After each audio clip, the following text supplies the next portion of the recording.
Shiv Sena UBT पक्षाचे नेते आणि खासदार संजय राऊत. राऊत साहेब, इंडिया आघाडीत महाराष्ट्रात महाविकास आघाडीचा लोकसभा निवडणुकांसाठी जागा वाटपाचा फॉर्म्युला त्यावर काही सहमती होते का? कारण मध्यंतरी बैठकीसाठी तुम्ही उद्धव ठाकरे, शरद पवार, राहुल गांधी एकत्र दिल्लीत होतात, चर्चा झाली आहे, असं कळतं आहे की काही यादी दिली गेली आहे. नेमकी काय स्पष्टता आहे? नाही, हे यादी दिली आहे वगैरे या गोष्टीत काय तथ्य नाही आमच्याकडून. पण महाराष्ट्रात प्राथमिक चर्चा झाल्यावर आम्ही असं ठरवलं की शेवटी हे जे निर्णय आहेत हे दिल्लीत घेतले जातात. लहानसा निर्णय काँग्रेसचे किंवा राष्ट्रीय पक्षांचे.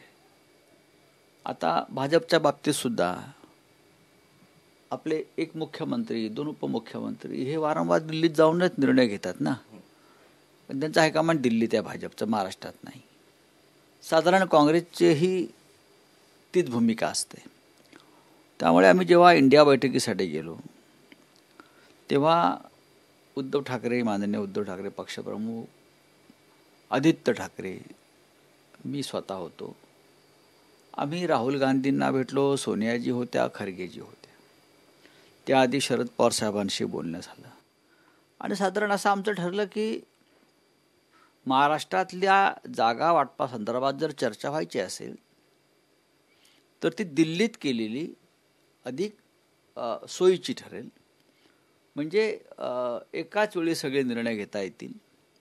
प्रत्येक वेळेला एका जागेसाठी किंवा काही असेल तर दिल्लीत येणार आणि परत तो सगळा विलंब लागणार.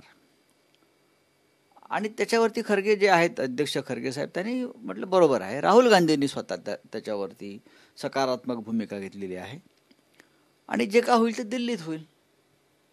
आता वंचित बहुजन आघाडीचा विषय आहे किंवा अन्य काय विषय आहेत, त्या संदर्भात सुद्धा जशी शरद पवारांनी चर्चा केली तशी उद्धव ठाकरे यांनी सुद्धा चर्चा केली की प्रकाश आंबेडकर आपल्याबरोबर हवेत. त्या संदर्भात आपण एकत्र बसून निकाल घेतला पाहिजे. शिवसेना आणि वंचित बहुजन आघाडी म्हणजे बाळासाहेब आंबेडकर यांची युती तर जाहीरच झालेली आहे. पण महाविकास आघाडीत त्याने असावं किंवा इंडिया आघाडीत त्याने असावं ही आमची भूमिका आहे. हे सगळे निर्णय दिल्लीत होतील. पण राऊत साहेब, उद्या काँग्रेसचे केंद्रीय नेते के.सी. वेणुगोपाल यांनी महाराष्ट्रातल्या काँग्रेसच्या नेत्यांना बोलवलेलं आहे आणि तिथे काँग्रेस कुठच्या जागा लढवेल किंवा एकूण महाविकास आघाडीची काय जागा लढवण्याची जी काही स्ट्रॅटेजी असेल त्यावर चर्चा होणार आहे. हे असताना काँग्रेसचे नेते प्रतिक्रिया देऊ लागलेले आहेत. आज प्रतिक्रिया येत आहेत की शिवसेना किंवा तुम्ही जो वारंवार 23 जागांचा दावा करता आहात, 23 जागा कशा काय शिवसेना युबीटीला मिळू शकतात? कारण त्यांचे अनेक खासदार पक्ष सोडून गेलेले आहेत, पक्ष फुटलेला आहे. शरद पवारांच्या बाबतीतही तेच म्हणतात की पवार ही जास्त दावा करू शकत नाही कारण त्यांचाही पक्ष फुटलेला आहे. अशा वेळेस हा वाद कसा सॉल्व्ह करणार? पक्ष फुटला की नाही हे काँग्रेस ठरवू शकत नाही. आमदार निघून जातात, खासदार निघून जातात, पण त्या पक्षाला मानणारा मोठा वर्ग जो असतो, मतदार, हा जागेवर आहे. तो जागेवरच राहणार. त्याच्यामुळे शिवसेनेनं 23 जागा या आधी लढलेल्या आहेत वारंवार, सातत्यानं. 18 आमचे लोक निवडून आले, त्यातले काही लोक पक्ष सोडून गेले. त्या 23 जागांवर शिवसेना लढणारच आहे. आमची भूमिका अशी होती माननीय उद्धव ठाकरे साहेबांची, जिंकलेल्या जागांवर नंतर चर्चा करू.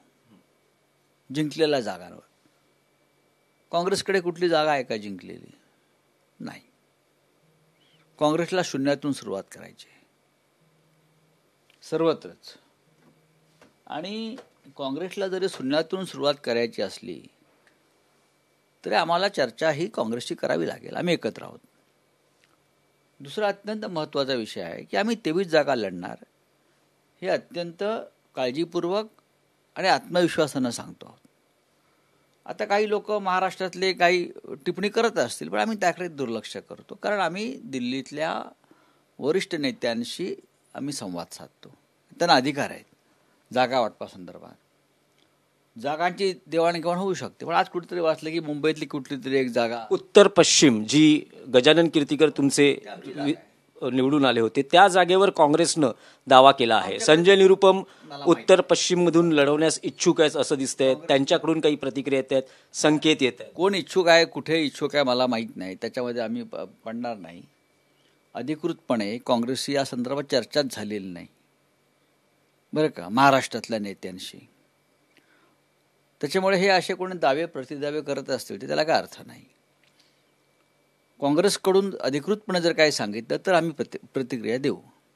कोणी उठेल आणि काही बोलेल आम्हाला ही जागा लढायची, आम्हाला ती जागा लढायची आहे, याला काय अर्थ नाही. महाराष्ट्रामध्ये शिवसेनेच्या किंवा राष्ट्रवादीच्या ज्या जागा आहेत त्या जागांवरती ते लढणार.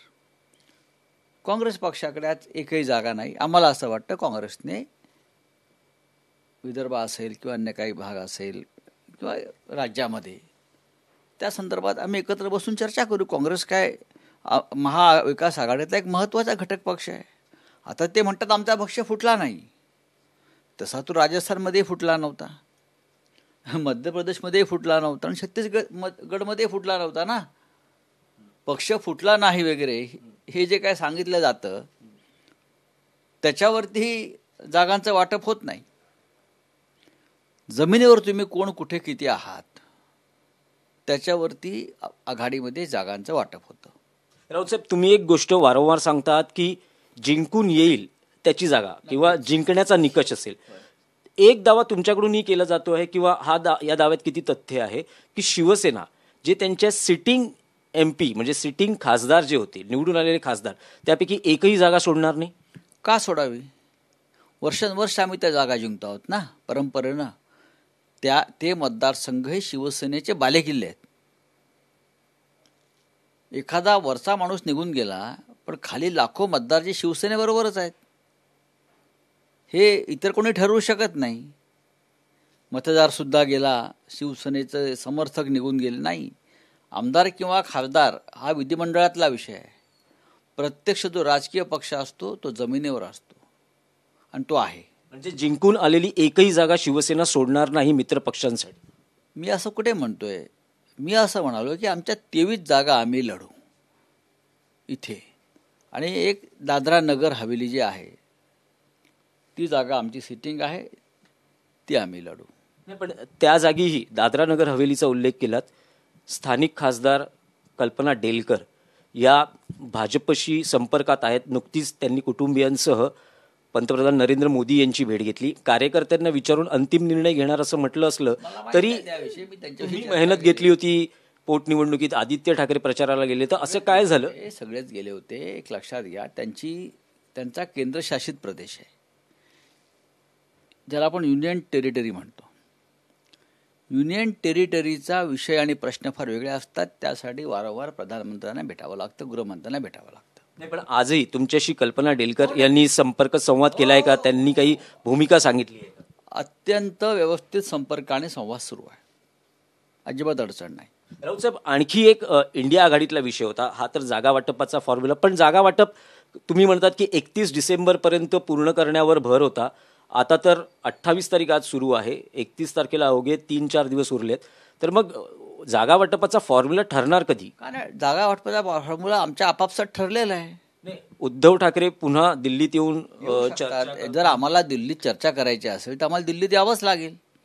जर काँग्रेसच्या वरिष्ठ नेतृत्वाला जवळ बसवायचं असेल तर एक तर त्या वरिष्ठ नेतृत्वानं मुंबईत यावं किंवा आम्ही माननीय पवार साहेब असे आम्ही सगळे जाऊ आणि बसू.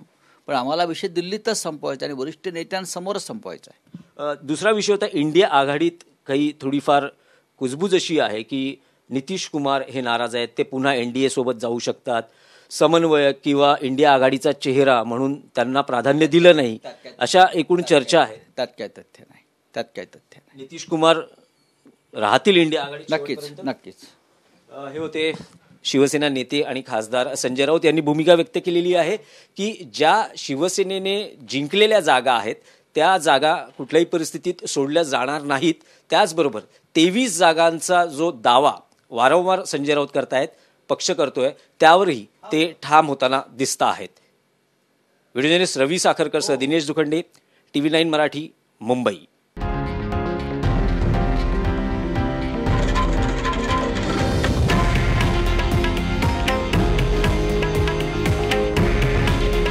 हे आहे देशातील नंबर 1 न्यूज नेटवर्क आणि आपण पाहत आहात TV9 मराठी.